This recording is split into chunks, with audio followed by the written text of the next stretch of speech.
Welcome to Riku of Two Reflections. As far as our opening hand goes, we do have Tri-Builder, Mana Drain, and Delay. Yeah, we're going to be a little far away from... Man, do we want to keep on this one? This is a perfectly fine hand, but I guess against Queen Marchesa... Yeah, we'll keep on this one. I'd hate to shift this one back and end up with a very, very bad hand. But yes, welcome to some Riku. I'm excited to get hopefully some busted stuff on the battlefield. We are playing Riku of Two Reflections, and actually, let's get our turn going. And Yavimaya Coast. All right, there we go. The magic gods heard our prayer for a active mana drain. Let's get down Tropical Island, and then we're going to go and pass the turn to our opponent. So we're playing Riku of Two Reflections. Whenever you cast an instant or sorcery spell, you may pay blue-red. If you do, copy that spell. You may choose new targets for the copy. Whenever a non-token creature enters the battlefield under control, you may pay blue-green. If you do, create a token that is a copy of that creature. We're playing against Queen Marchesa, and we cannot counter that. So I was getting ready to stop it. We're playing against Queen Marchesa, Death Touch and Haste. Whenever Queen Marchesa enters the battlefield, they become the Monarch. Then at the beginning of your upkeep, if an opponent is the Monarch, create a 1/1 Black Assassin creature token with Death Touch and Haste. Sorry for reading that so quick. It's just, sometimes you gotta do what you gotta do. Alright, let's go. Secure a Tri-Builder. This will be our... Yeah, I guess at this point, we'll just go and crack, and just in case I hit the yield button and we don't get the crack, let's grab ourselves a mountain, and then we're gonna go and pass it. Look how beautiful this mountain is. I love these old school basics where they have a really heavy color theme in it. It always reminds me of like a Bob Ross style painting where this just, you can see this is just primarily red, but it just looks good. There's a little bit of kind of orange copper down at the bottom, a little bit of black, a little bit of red, but it just works really well. There's a lot of detail considering how limited the color palette is, but yes, I love this one too. It's one of my favorite forests. All right, opponent's going to get down to Urborg. Yeah, there we go. A little bit of art talk for you. You can get these activated abilities of artifacts can't be activated. Okay, that's fine. I'm glad we didn't mulligan into a little bit of a heavier artifact hand. And we draw into Swiftfoot Boots, which is a very comedic timing with Null Rod. So we go Forest. Yeah, that's fine. We go Forest, and that puts us in a position where we might be able to catch Queen Marchesa with Mana Drain. That's going to allow us to go Riku. Might be able to go for Mimic. The only downside with Mimic is that we don't really have a good target for Mimic at this point right now, so hopefully we can get down Green Warden. Whenever it enters the battlefield, we get to return target card from your graveyard to your hand, and then we can use it whenever it dies. So we'll see if we can't get something just a little bit better to kind of copy or at least enter the battlefield with. I'm trying to cash some of this stuff in. Now, as far as this deck goes, we've got just kind of like a what I would consider just a really just 75% good stuff deck. Steam Augury is going to be kind of what we're trying to do at the 4 mana slot with, come on, 4 mana, let's go. Oh, that feels good. When you got an active Mana Drain and they tap out for it. Oh, it feels good. All right, so we're going to go Mana Drain. That's going to get us, at least send Queen Marchesa back to the command zone. That's going to give us 4 extra mana, and we'll see what we want to do with that extra mana. That's going to put us on Skyshroud Claim for 1. We might even be able to go Skyshroud Claim and Riku, which sounds pretty good to me. Yeah, so we go Forest for the land drop. That's going to be Skyshroud Claim. Yeah, let's do that. I like that. It's going to be a really nice tempo swing for our sides. Being able to cash a Queen Marchesa into a Skyshroud Claim is a really good thing. We're going to grab Taiga, and we're a little bit strapped on blue mana, so let's grab ourselves a Breeding Pool. That's going to be 1, 2, 3, 4, 5, 6, 7. Yeah, we're going to go and shock this one in, because that's going to allow us to go for Riku and still have Delay up as a little bit of a backup, so that's going to be pretty good for us. Let's go blue, let's go red, let's go green. And that's going to be one more. So we're going to be able to get down Riku, and that'll keep us open for Delay. And then since our opponent does have Null Rod on the battlefield, we're not going to be able to go for Swiftfoot Boots at this point. So we'll just go ahead and pass the turn and leave up Delay. Now, if our opponent does get down some sort of good creature, we'll go for Mimic. But let's get a closer look at Mimic. So it's going to enter the battlefield as a copy of any creature, and at the beginning of your upkeep, if this isn't a token, create a token that's a copy of this creature. So let's say that our opponent gets down Grave Titan. We have Mimic enter the battlefield as a copy of that card. We can basically just keep getting those Grave Titan tokens, and really just Sorcerer's Spyglass. Okay. I mean, I guess technically we can just go and let that go through. We have nothing with activated abilities. Yeah, that's fine. They're going to get a look at our hand. The only downside is that they will be able to, at least they know about Delay now, and they'll be able to play around it. But we can at least, if you came here for a Riku win, in 12 turns of him swinging in.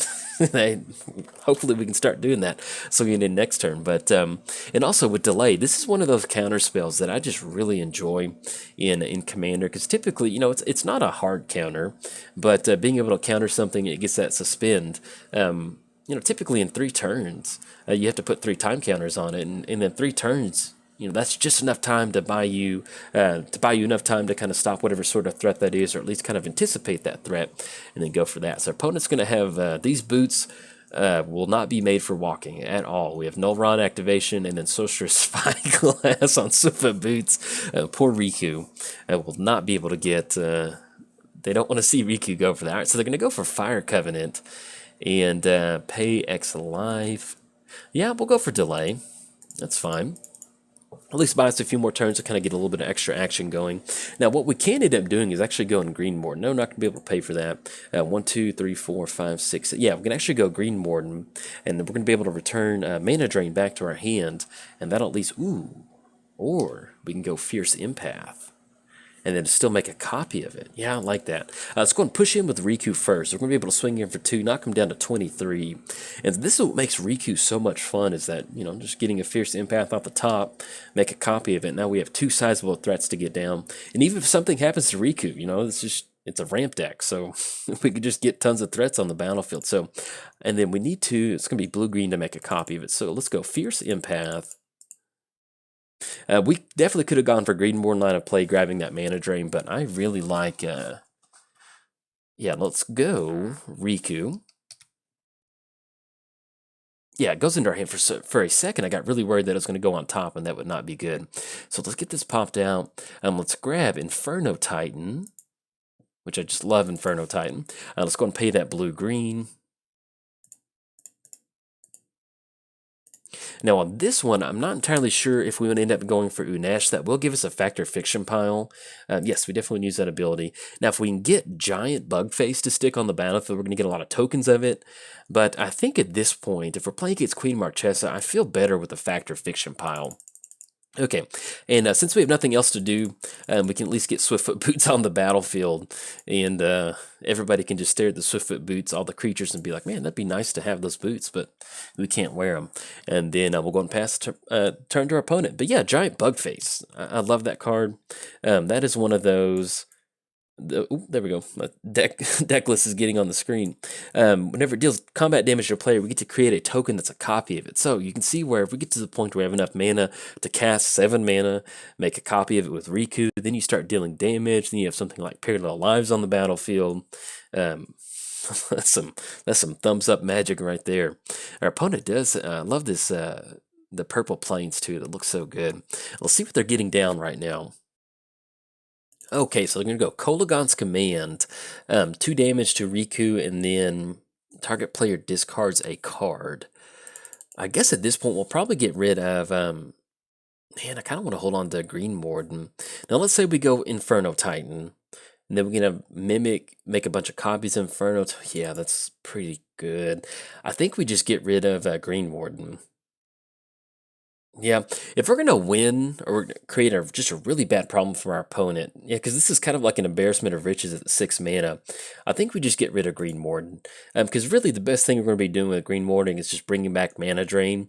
That does put us in a spot to where if we can keep making copies of it, we can get a little bit more, we have some sort of counter action, but I want to have some fun today, so I like getting down Inferno Titan, and the fact of having Mimic become a copy of Inferno Titan.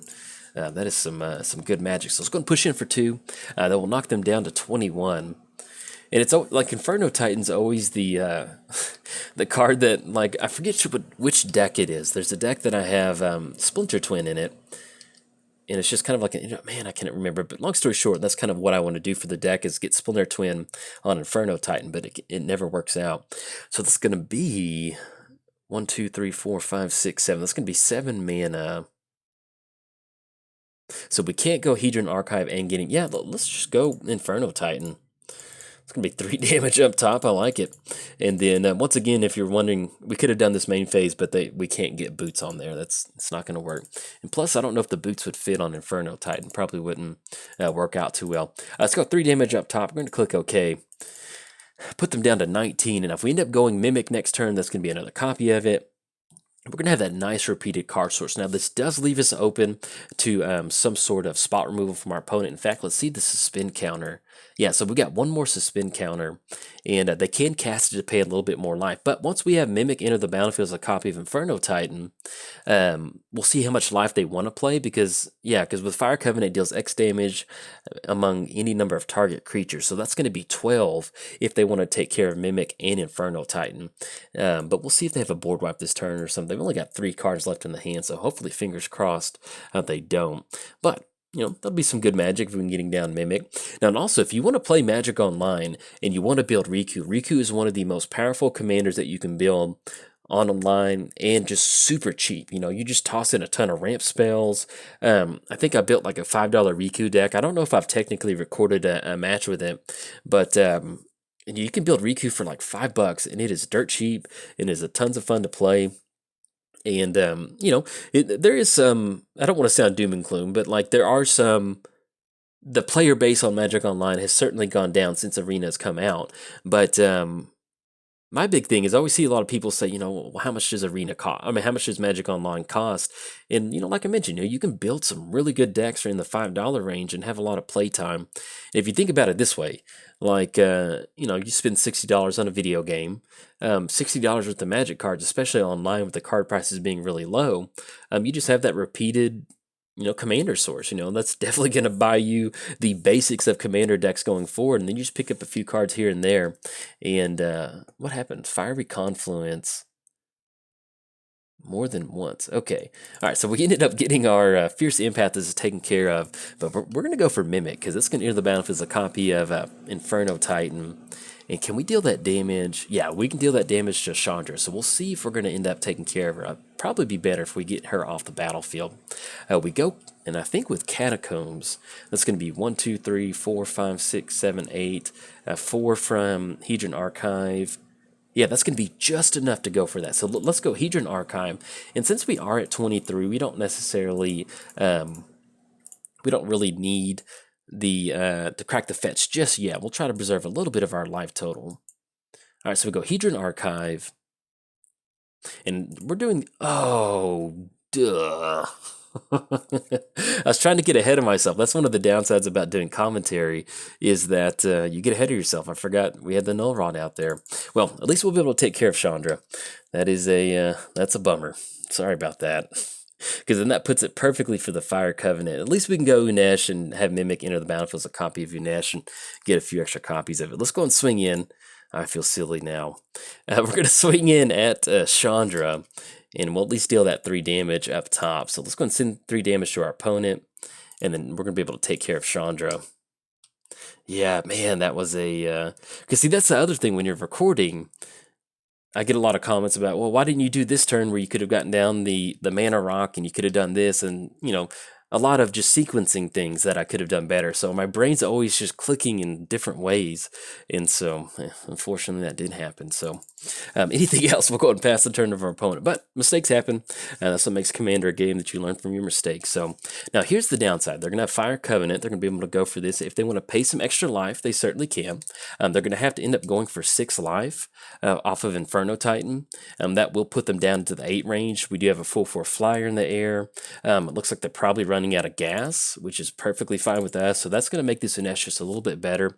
And especially if we end up getting down a pretty good Factor Fiction pile, hopefully we can close it out a little bit quicker. But yeah, that was definitely a misplay on my part, because Mimic enters the battlefield as a copy of Titan, 3 damage, puts them down to 5, and then it makes it really hard for them to be able to take care of both of these creatures. So, but that's just kind of how Magic goes sometimes. Let's go and crack Catacombs, and we'll probably grab another red source if we can. So let's grab Taiga, have that come into play tapped, and then we'll kick it back over there. All right, so let's see what we draw into. Draw into Simic Signet, which we definitely will not get down because of Null Rod. I think I was just thinking of Sorcerer's Spyglass keeping Swiftfoot Boots locked down, and then I just forgot about Null Rod. So at this point, we have Mimic. We can get down have a copy of Queen Marchesa that will make us the Monarch. And then we can follow up with Unesh to get a little bit of extra card advantage. Yeah, I think we're good with that. Now here's the downside. They get the Black Assassin token. Yeah, I think we like Mimic, because that's going to allow us to basically keep making a copy of it, making us the Monarch. So yeah, let's do that. So let's go Mimic. Or if we just straight up go Unesh, that might be just a better Factor of Fiction pile to do. We can stop Queen Marchesa, even though they will trade with Death Touch. You know what, let's go Unesh. That's going to be the better long-term play, especially if we have a Mimic enter the battlefield and keep making copies of it. So let's do this. So yeah, let's go Unesh. That's immediately going to be some really quick Factor Fiction. A little bit better card advantage than slow rolling a Monarch token. The only thing that I would think about is trying to get rid of the Monarch token from our opponent's side of the battlefield. So let's see how they decide to split this pile up. And that's going to be Arbor Elf. And yeah, I think we're going to choose pile 1. Let's put pile 1 into our hand. We go Temple of Mystery, which is going to be get a little extra scry going. Scurry, the Fever. And then Eternal, yes, we'll put Eternal Witness on top of our library. Yes, I do like that. We go Arbor Elf, that's going to be green, and that's going to allow us to get into a little bit of extra mana. So let's say we count up Arbor Elf. We at least got 4 in the air from our opponent. It's going to knock them down to 4. We got Arbor Elf, that's going to be an extra mana source. That's going to be 1, 2, 3, 4, 5, 6, 7, 8, 9, 10. So we'll have 10 mana, and that does put us in the range of going Eternal Witness to bring back Inferno Titan. So if all things go according to plan and they don't have some sort of spot removal, we're at least going to have 4 in the air and then 3 from Inferno Titan, which will put them down to 1. So, well, unless they have Terminate, then that will definitely take care of it. So we at least still have Inferno Titan. That's going to be really hard for them to at least stop or at least find another piece of removal for that. So let's go Eternal Witness. All right, let's bring back Inferno Titan. There we go. And that'll at least knock them down to 5. And yes, we definitely want to use that ability. We go Inferno Titan.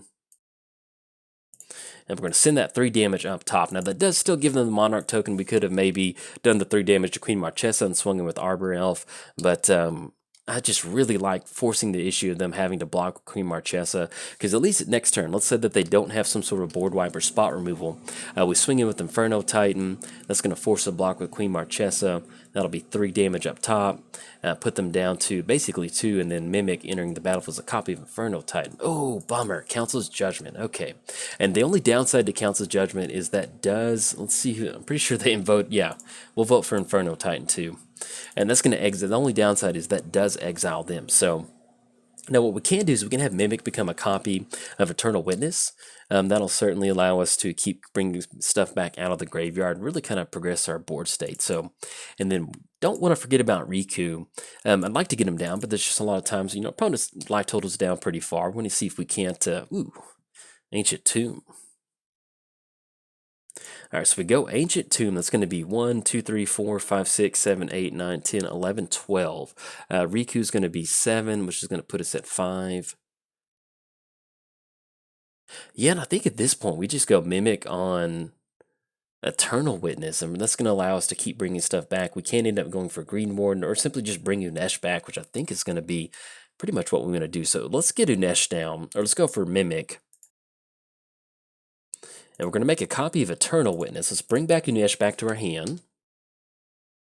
And let's go for Unesh. And the good thing about us making a copy of Eternal Witness is that we can at least, untap this for us. There we go.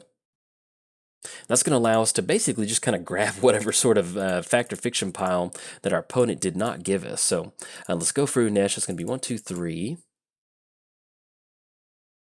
Ooh, and then Conjurer's Closet. Okay, so pretty much whatever Conjurer's Closet pile they give us. Now, we can end up going Reclamation Sage on Sorcerer's Spyglass, because if that's the case, and that opens us up on Hedron Archive. But yeah, I think we just go Conjurer's Closet. Yeah, let's go Conjurer's Closet, because if we're playing in the game plan of just being really aggressive with Unesh and kind of bringing stuff back, or at least bouncing it back, I kind of like doing that. That's going to be some really good card advantage. So you know what? Let's just go and pass the turn to our opponent. And since I have been yakking for like 20 minutes now, I'm going to take this turn off just to kind of catch my breath real quick. And if they do something, I'll give some commentary. Okay, so we're going to go Vindicate on Unesh. That still gives us the opportunity to at least still cast Unesh and go for Conjurer's Closet. And the good thing about us forcing the them having spot removal every single turn is that we can at least bounce it with Conjurer's Closet and kind of keep up with it. So let's go Eternal Witness. And we definitely want to bring back Unesh back to our hand. And once we're getting to the point now to where we can really start and get some good stuff moving. Oh, especially with Seedborn Muse. So we definitely want to go Conjurer's Closet and Unesh. So let's get Unesh down first. And we'll get a Factor of Fiction pile going. And actually, we'll have Factor of Fiction in the actual pile itself. Ooh, and then Rite of Replication. So if we end up going Rite of Replication on Unesh, that's going to be a ton of card advantage. But at this point right now, we've got 3 creatures to swing past on our opponent. 1, 2, 3, 4, 5. Yeah, opponent's going to scoop it up on this one finally. Yeah, sorry about that misplay earlier in the game. Sometimes that does happen with when you're trying to give commentary and play a game. Because trust me, the thought of having Mimic enter the battlefield as a copy of Inferno Titan is something that I wanted to do as soon as we found Inferno Titan. And then as soon as you get down in Hedron Archive, you see the blue text come up. You're like, oh no. But it's about Magic's about learning from your mistakes and bouncing back from your mistakes. And then thankfully we were able to get some really good card advantage with the Nash and kind of push the game into our favor. So our opponent did scoop it up. This kind of was an uphill battle. But this turn, what we would have done is gone Arbor Elf, Eternal Witness, and Eternal Witness swinging in our opponent. Even if we have to lose this last witness, we take the we were going to take away the Monarch token from our opponent, knock them down to 3, and then go for Conjurer's Closet, keep bouncing Unesh, and that would have kind of cut off their card draw and just basically just kept them off any sort of top deck mode. But good game by our opponent. You can see we had to fight through Terminate, Council's Judgment, Vindicate, whole option of creatures and cards. But thankfully we were able to win the game. And if you enjoyed the video, like and subscribe. Thanks. Bye.